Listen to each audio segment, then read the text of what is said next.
Shalom. Call Haluyamla Yahweh, Bahasham, Yahweh Shai, Bahasham, Hakudash. Barakatah Yahweh, Barakatah Yahweh Shai, Barakatah Hakudash, Bahasham, Yahweh Shai, Bahasham, Hakudash. Shalom and double honors to the elder apostles of Great Millstone. Shalom to the elder bishops and the elders in the Akim and the Aqua of the hopeful elect. Shalom. Just want to go into a quick video entitled Christianity Lied. The law is not done away with. Because there's no way that you can read the Holy Scriptures, especially in the New Testament, and come away with the understanding that the law is done away with, And that's the problem with a lot of Christianity, if not all. They don't read the Bible. And when they do, they read it through a very brain-polluted understanding that they listen to from the false pastors and false preachers, the false prophets. Because they're what? John 8:44 of their father the devil, which is the so-called white man Esau Edom, who has put them in that place through the seminary schools, which the apostles call the cemetery schools, because their throat is an open sepulcher like their father the devil. But so let's go ahead and grab these precepts and we'll get the proper understanding, and we'll go ahead and close out. So we'll start here in Romans chapter 2 and verse 12. And it reads, "For as many as have sinned without law, shall also perish without law." So what does that mean? Christianity says what? The law is done away with. Well, they can blaspheme and say that all they want, and then they'll be without the law, and they're going to be doing works that are sinful against the law. And what's sin? When you transgress or break the law. So they can say the law done away with, put their head in the sand and say the law is done away with all they want, but they're going to die without that law. They're still going to be judged accordingly, according to the laws that they're breaking, that they ignorantly and delusionally claim is, not applicable in these times. And as many as have sinned in the law, and those that know that the law, is intact, and then they go ahead and they sin and break it, and they're not repenting, and they're letting sin rule their life. So it says, and as many as have sinned in the law shall be judged by the law. So either way, you're going to be judged and perish with or without the law. So you're bound by the law no matter what. You can say that the law is done away with. So basically,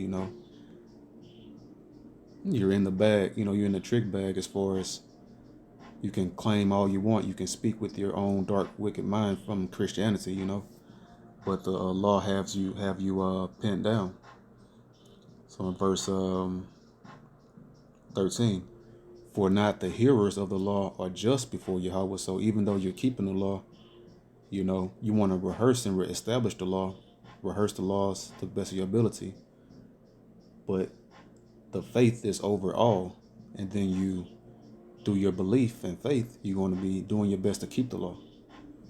"For not the hearers of the law are just before Yahweh, but the doers of the law shall be justified." So the Messiah, when he came, he added a new aspect to our walk, having faith first and foremost. That's the foundation, and then establishing the law to the best of our ability. So we'll go from there to James chapter 2 and verse 26. "For as the body without the spirit is dead, so faith without works is dead also." So the faith is our body that we're walking in now, and then so we make that body live through establishing the law to the best of our ability. So that's why the body is likened to faith, and then the body of the elect have the faith, and then they're clean. They're keeping their garments, by meaning keeping their garments clean through the waters of the Most High's words, which is His commandments. We do that to the best of our abilities. And so Going to Romans chapter 2, and let's see, verse 16. It says, "In the day when Yahweh, Bahasham Yahushai, shall judge the secrets of men by Yahushai Mashiach, according to my gospel, behold, thou art called a Jew, and restest in the law, and makest thy boast of Yahweh, and knowest his will, and approvest the things that are more excellent, being instructed out of the law." So the law is more excellent. If you're not keeping the law, then you're not practicing and putting your foot forward in excellence. You're putting your foot forward, in wickedness and abomination. So how do you know the Most High's will? So from there we'll go to Isaiah 40 and 8.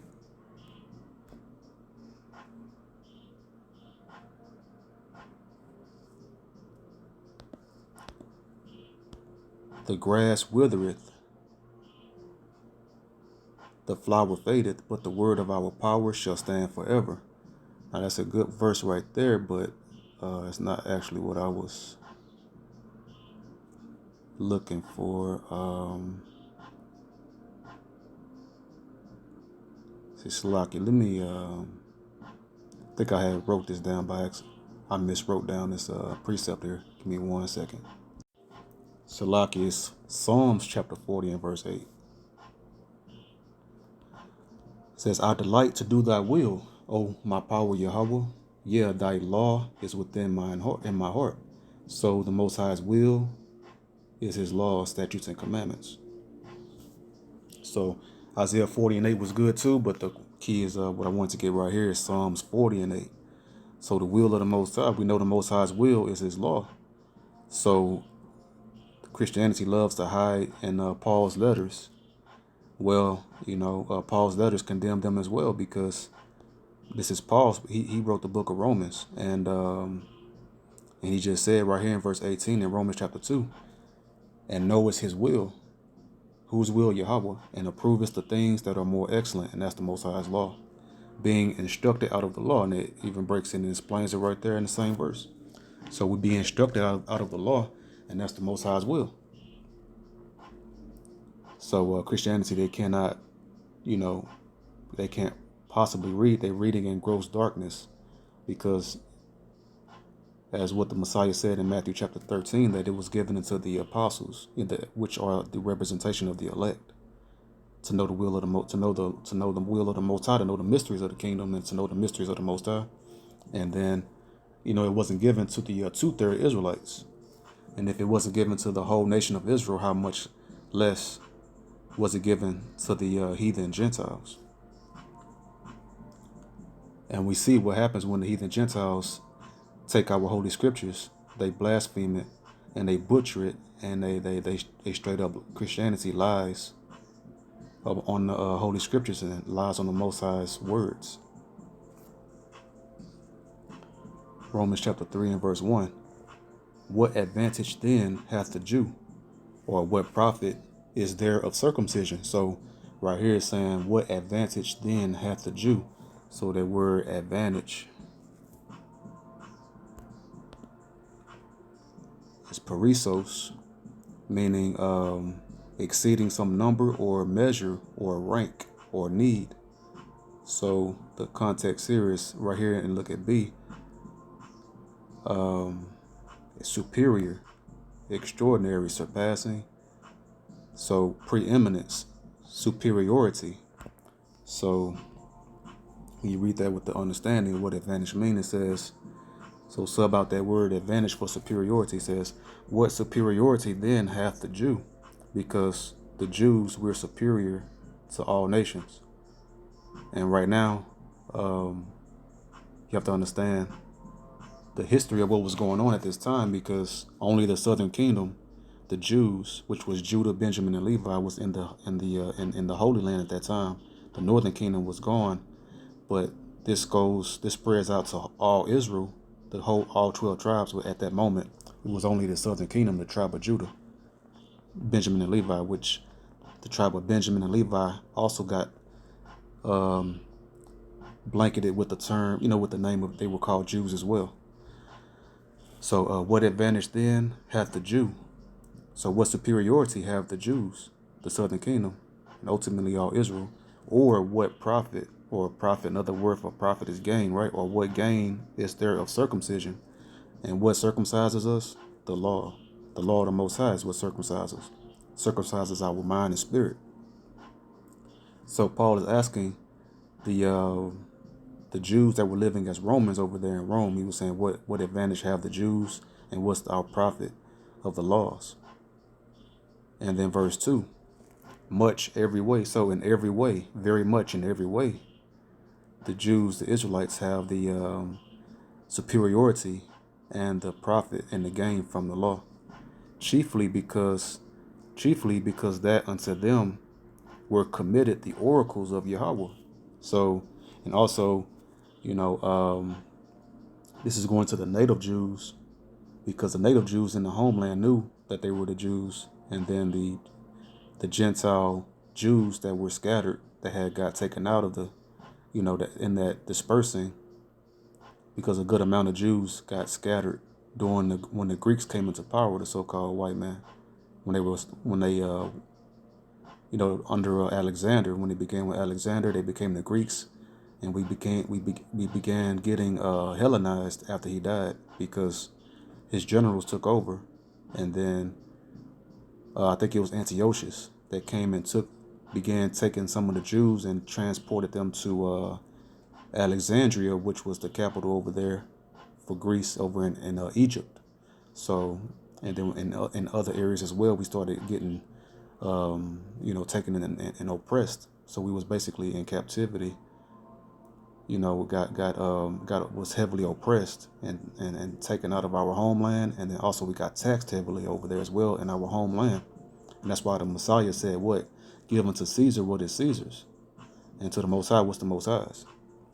So you have to understand that history, understand what was going on at that time to really get this true proper context. And so it says in verse 2, much every way, chiefly because that unto them were committed the oracles of Yahweh, and chiefly the southern kingdom, because also understanding the history that the northern kingdom, Israel, the 10 tribes in the northern kingdom of Samaria, they did what to the Levites? They kicked out the Levitical priests, and then the Levitical priests migrated, and they all settled in the southern kingdom with Judah. And so that's how the Jews in the southern kingdom had the oracles committed solely unto them at that time. And so when you say the oracles, what's the oracles?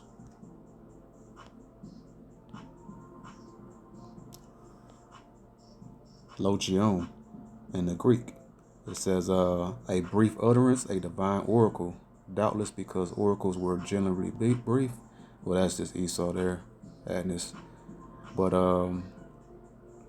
in the New Testament, the words or utterances of Yahweh, and then B, this is the proper of the contents of the Mosaic law. And what's the law? The law, statutes, and commandments found in the what is called the Torah in Genesis, Exodus, Leviticus, Numbers, and Deuteronomy, the first 5 books of the so-called Old Testament, right? That's the book of the law, because Moses wrote the first 5 books when he was in the mountain, of I think Sinai. The Most High had wrote the laws down on the stone tablets, and that's where they get that phrase "written in stone," because the Most High's words never change. So when something never changes, you can set it in stone. It's permanent, right? The Most High never changes; He changes not. But Christianity has changed the truth into a lie. So, so the oracles, the Mosaic law, the law, statutes, and commandments were committed to the Jews, and that's how they were superior to everyone else. So when Christianity lies and says that the laws are done away with, then what happens? They say that the law is then they say that they're trying to make us beastly like the heathen, and make us, there's no superiority then, because we're all living as beasts. The thing that makes us a living soul are the commandments of the Most High. That's the spiritual things, because if the law is the only thing that's spiritual, then that means that we don't have any spirit, because if you take away the law, then you don't have that life from the Most High.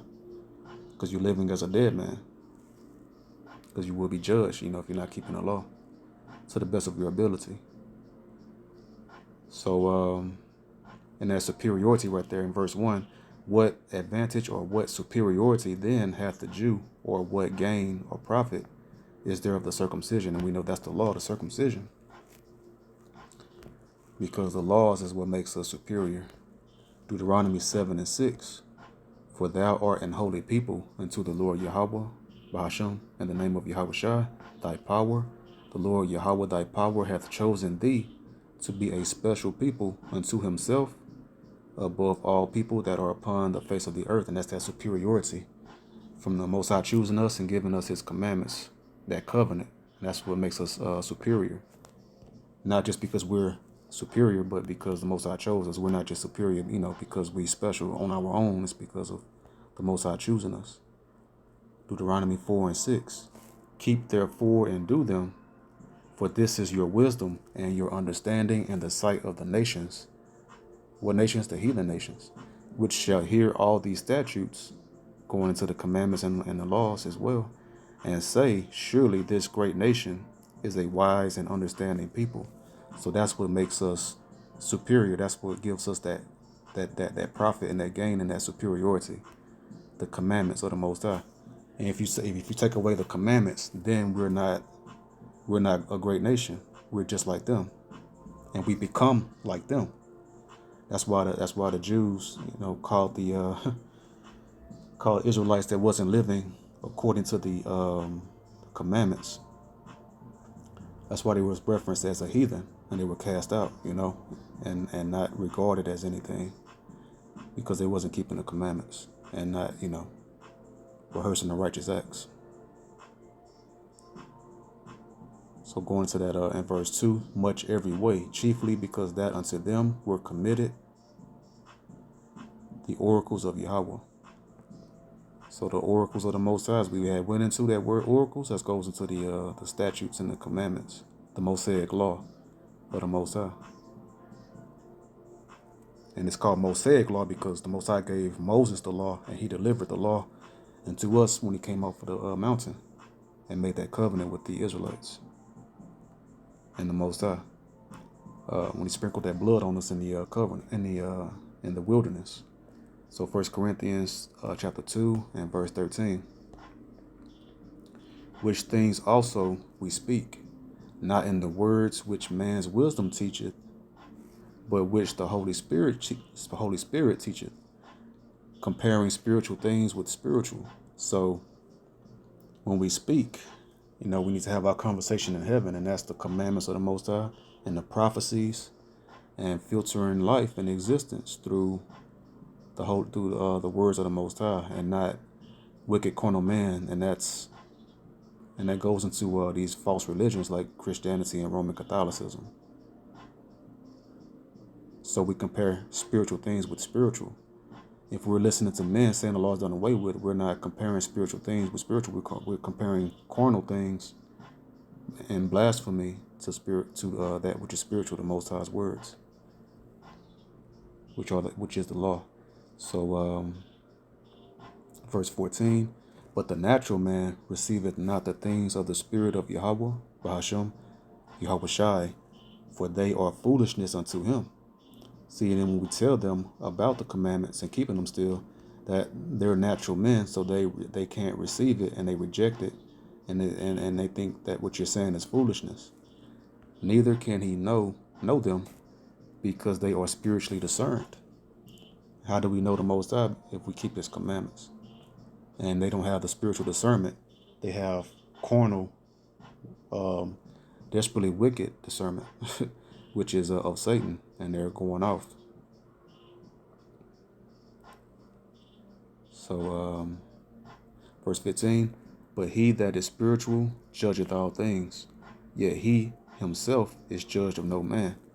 If you're not committing adultery, then you can tell another man to not commit adultery. And that makes you a hypocrite if you're doing that, right?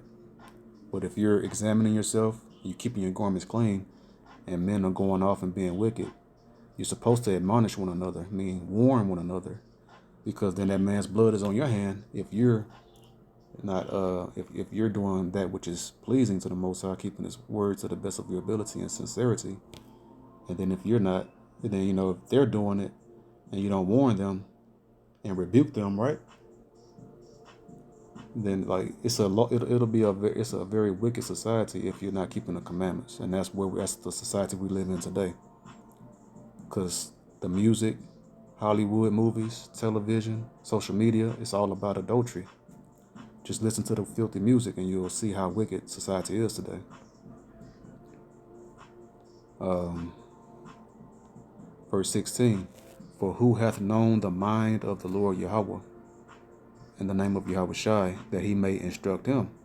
But we have the mind of Mashiach. So, saying the law is done away with, you cannot know the mind of the Most High and Yahweh Shai, and you don't have the mind of the Messiah, because the Messiah will never commit adultery. He will never sin. He was perfect without blemish. So his mind was what? The mind of Yahweh, his heavenly Father, and he passed it down to us. The true gospel and teaching, right? So you have the mind of Satan. If you say the laws are done away with, then you have the mind of Satan.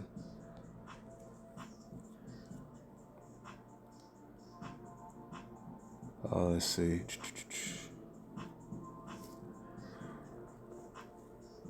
And we know what is spiritual, so we'll go to Romans 7 and verse 14.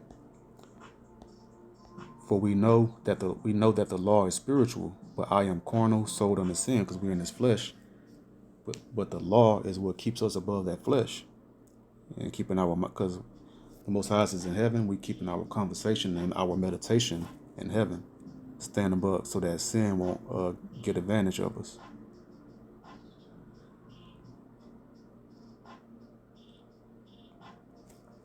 So we know the law is spiritual, going back to Romans 3 and verse 2, much every way, chiefly because that unto them were committed the oracles of Yahweh. So those oracles, we know that that's the Mosaic law. The Most High has his oracles. And then we go to 1 Peter 4 and 11. If any man speak, let him speak as the oracles of Yahweh. And that oracles is the same oracles in Romans 3 and 2. Let's go ahead and get it just to prove it. Logion, the same one. Right there, B down here, of the contents of the Mosaic law. So when a man speak, so verse 11, if any man speak, let him speak as of the Mosaic law of Yahweh. If any man minister, means serve, let him do it as of the ability which Yahweh give it. So your portion and lot that the Most High gave you, that's how you serve, to the best of your ability. That Yahweh, in the name of Yahweh Shai, in all things, may be glorified through Yahweh Shai Mashiach, to whom be praise and dominion forever and ever. Amen. Because that's the kingdom of heaven. You do that until the Messiah returns, and then you'll have a praise in the earth through your faith and your works, forever, for eternity, when Yahweh Shai returns. So if any man speak, let it be as of the Mosaic law. And if you're not doing that, then you're speaking at the oracles, you're speaking of the commandments of men, which is of Satan.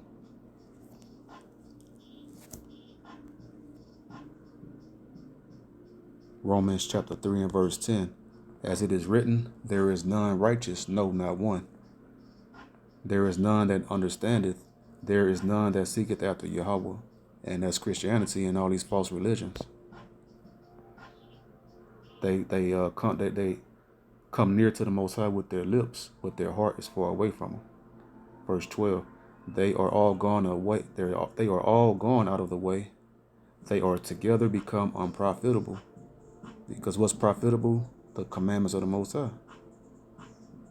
And the oracles. But when they say that the law is done away with, then they're unprofitable. There is none that doeth good, no, not one.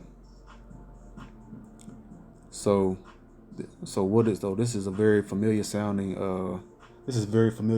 wording that the Apostle Paul is speaking on right here.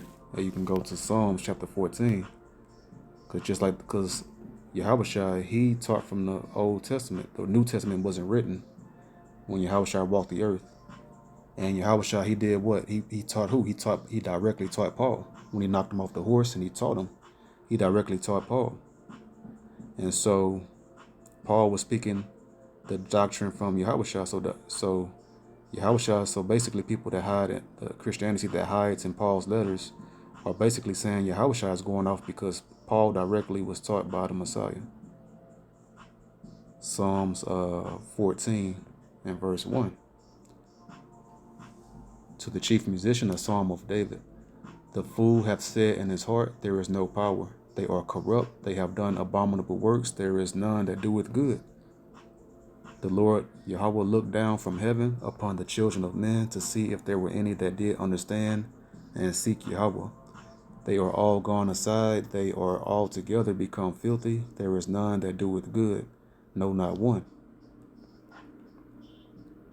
Have all the workers of iniquity, and that's sin, have all the workers of sin no knowledge, who eat up my people as they eat bread, and call not upon the Lord Yahweh. So we know that the saying the law is done away with, that's part of the heathen and Christianity and these false religions eating up the Most High's people, but only the 2/3 will get eaten up in that false doctrine. So this wording here in Psalms chapter 14 is the same wording that Paul used over here in Romans. So proving, he taught from the Old Testament as well, because the Old Testament is never done away with and the law is never done away with. So, Christianity lied, the law is never done away with. So, the Spirit had, jumped on me to make a lesson about that. So, hope this video was edifying. Till next video, I say, Shalom.